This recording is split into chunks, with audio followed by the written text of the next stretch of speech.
प्रभावित इलाकों के हिंसा प्रभावित 55 लोगों ने बस्तर शांति समिति के तत्वाधान में केंद्रीय गृह मंत्री से मुलाकात की है।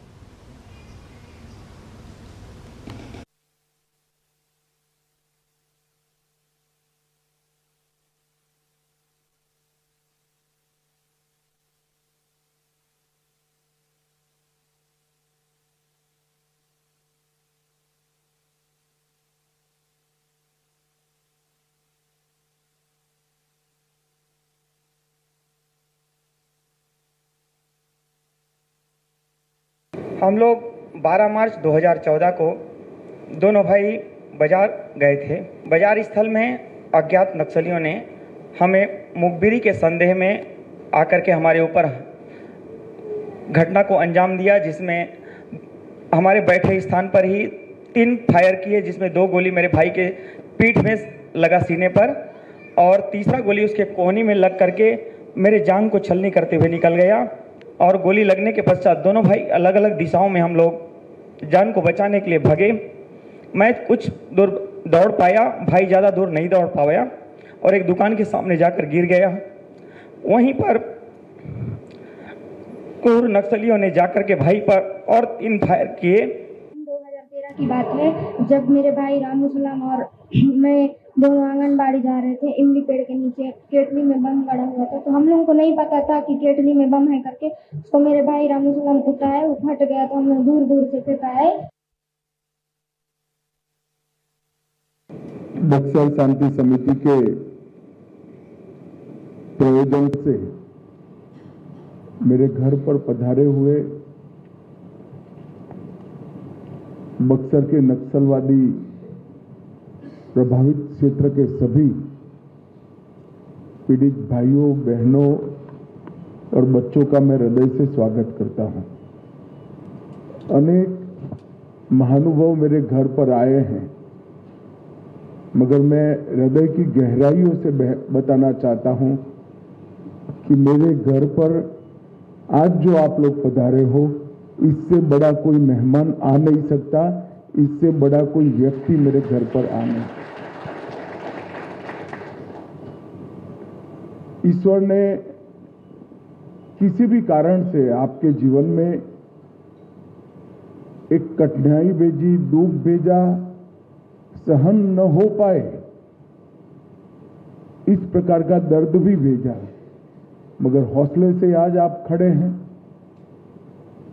अपने जीवन में खड़ा होने का प्रयास कर रहे हैं। और जो आपके जीवन में दुख और दर्द आया है, वो किसी और के जीवन में ना आए, इसलिए आप सब लोग प्रयास कर रहे हैं। साथ अर्थ में पूरे देश और गृह मंत्रालय की ओर से आपका ये उत्साह, हौसला और आने वाले दिनों में बस्तर को शांत करने के लिए आपका जो अभियान है, इसको मैं मनपूर्वक हाथ जोड़कर प्रणाम करता हूं, इसका स्वागत करता हूं। मुझे पूरा विश्वास है कि विचारधारा के नाम पर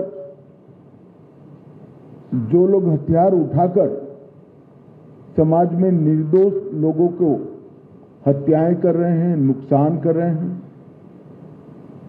वो सभी लोगों का दर्द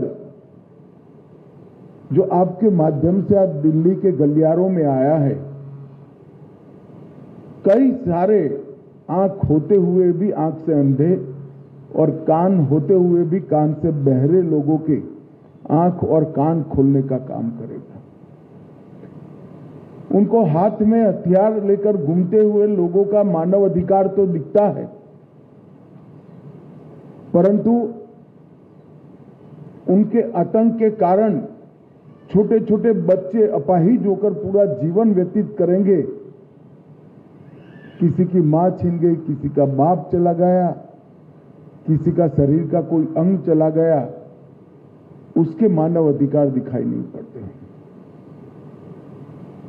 खैर, आपका प्रयास निश्चित रूप से परिणाम लाएगा और मैं कल ही मेरे सभी प्रयास कर आपकी ये फिल्म, आपके साथ मेरी ये मुलाकात और आपका दर्द पूरे भारत देश के साथ मेरे सोशल मीडिया अकाउंट से साझा करूंगा, ऐसा मैंने यहां बैठकर मेरे मन में निर्णय किया है।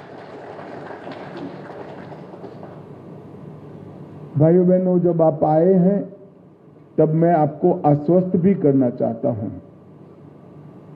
कि गृह मंत्रालय का काम है समग्र भारत के अंदर कानून का राज प्रस्थापित हो, राज्य सरकारों को साथ में रखकर देश की आंतरिक सुरक्षा को हम सुनिश्चित करें और नक्सलवाद किसी भी प्रकार से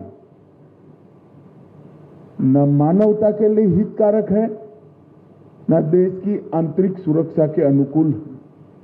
अतः नरेंद्र मोदी जी ने तय किया है कि इस नक्सलवाद को और नक्सलवाद के विचार को दोनों को मूल समेत हम इस देश से उखाड़कर फेंक देंगे और शांति को प्रस्तापित करेंगे।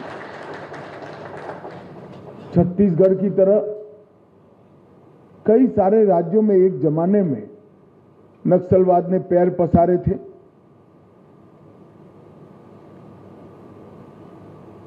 पशुपतिनाथ से तिरुपति तक का एक कॉरिडोर की कल्पना करते थे और आज आप मुड़कर देखते हैं तो बस्तर के 4 जिले छोड़कर पूरे देश में नक्सलवाद को समाप्त करने में नरेंद्र मोदी सरकार को सफलता मिली है।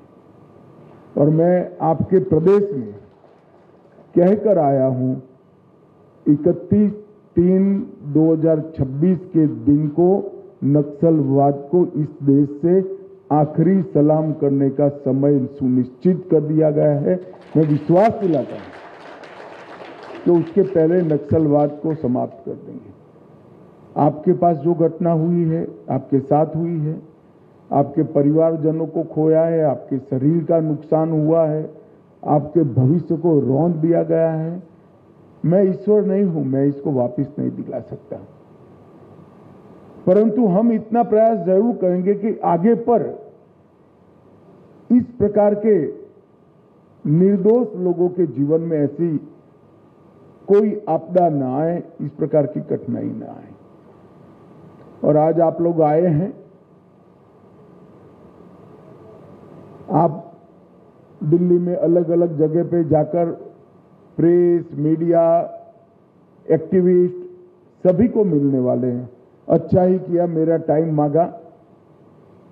मैं मानता हूं उनकी संवेदना भी आपके लिए जगेगी, मगर उनकी जगह न जगह भारत सरकार का गृह मंत्रालय भी अब तक जो आपके लिए योजनाएं बनी हैं, इस सारी योजनाओं को संरक्षित करते हुए भारत सरकार और छत्तीसगढ़ सरकार की सारी योजनाओं को संरक्षित करते हुए आपके समग्र विकास का, आपके परिवार के समग्र विकास का एक बहुत अच्छा योजना लेकर हम ये 3 महीने में ही आपके साथ आएंगे, जिससे आपका जीवन बड़ा सरलता के साथ जा सके और आपके जीवन में आपको इसका मदद मिले। छत्तीसगढ़ सरकार ने एक विशेष मदद मांगी थी, प्रधानमंत्री आवास योजना की, शौचालय की, बिजली वाले घर की। इस सारी योजना को प्रधानमंत्री जी ने गत कैबिनेट में ही अप्रूव कर दिया है और अब छत्तीसगढ़ सरकार के माध्यम से ये सारी योजनाएं आप पर पहुंचेंगी। परंतु आपका जीवन सम्मान के साथ जाए, सुचारू रूप से जाए, इसके लिए आपको क्या मेडिकल सहायता मिल सकती है, रोजगारी के लिए क्या सहायता मिल सकती है, कौन सी योजना के साथ आपको जोड़ा जा सकता है। भारत सरकार का गृह मंत्रालय का नक्सल प्रभावित क्षेत्रों की चिंता करने वाला विभाग इसको अच्छे से देखेगा। एक डिटेल योजना बनाकर हम राज्य सरकार को साथ में लेकर न केवल बस्तर, देश भर में नक्सलवाद के कारण जिन जिन लोगों का नुकसान हुआ है, इसके प्रति हमारी संवेदना भी जताएंगे और एक प्रकार से जो हाथ में हथियार लेकर मैदान में उतरे हों, उनको एक संदेश भी देंगे कि मारने वाले से बचाने वाला बड़ा होता है, जिसके साथ ईश्वर की कृपा होती है, इसको कोई कुछ नहीं कर सकता। नक्सलवाद ने कितने सारे लोगों के जीवन को उजाड़ा है। आंकड़े शुष्क कागज पर जब देखते हैं तब इसमें वेदना की वाचा नहीं होती है, मगर जो भुक्तभोगी है, जिसने दुख को झेला है, उनको मिलते हैं, देखते हैं, तो वो वाचा ही अपने आप बहरे कानों तक भी पहुंचती है और आंखें भी खोल देती हैं। आज आप सभी लोग आए हैं, आपका हृदय से स्वागत है और आपके भविष्य के बेहतर जीवन के लिए निश्चित रूप से छत्तीसगढ़ सरकार और केंद्र सरकार दोनों एक कार्यक्रम लेकर आएंगे और हम इसको आगे बढ़ाएंगे। मैं फिर से एक बार आपको आश्वस्त कर जाता हूं कि अगले से 1-1.25 साल के अंदर हम नक्सलवाद को समाप्त कर देंगे और अपील भी करता हूं कि आप कानून के सामने आत्मसमर्पण करिए, हथियार छोड़ दीजिए, अपने आप को सरेंडर करिए। और नॉर्थ ईस्ट कश्मीर कई जगह पे कई लोग हथियार छोड़कर मेन स्ट्रीम में आए हैं, आप भी आइए, आपका स्वागत है। परंतु अगर नहीं होता है तो हम इसके खिलाफ एक अभियान भी शुरू करेंगे और सफलता भी प्राप्त करेंगे। फिर से मेरी पूरी संवेदनाएं आपके साथ, आपके परिवार के साथ हैं और आपके आने वाले जीवन को सुगम और सुनिश्चित बनाने के लिए मेरे से यथासंभव हर प्रयास मैं करूंगा। इतनी बात कर मेरी बात को समाप्त करना चाहूंगा। आप मेरे घर पर आए हैं, मेरे मेहमान हैं, चाय नाश्ता सभी व्यवस्था हुआ है, आप जरूर करिए और आराम से जाइए, विश्वास लेकर जाइए। बस्तर फिर से सुंदर होगा, बस्तर फिर से शांत होगा और पूरा बस्तर विकसित होगा, इसका विश्वास लेकर जाइए। धन्यवाद। तो आप सुन रहे थे गृह मंत्री अमित शाह को।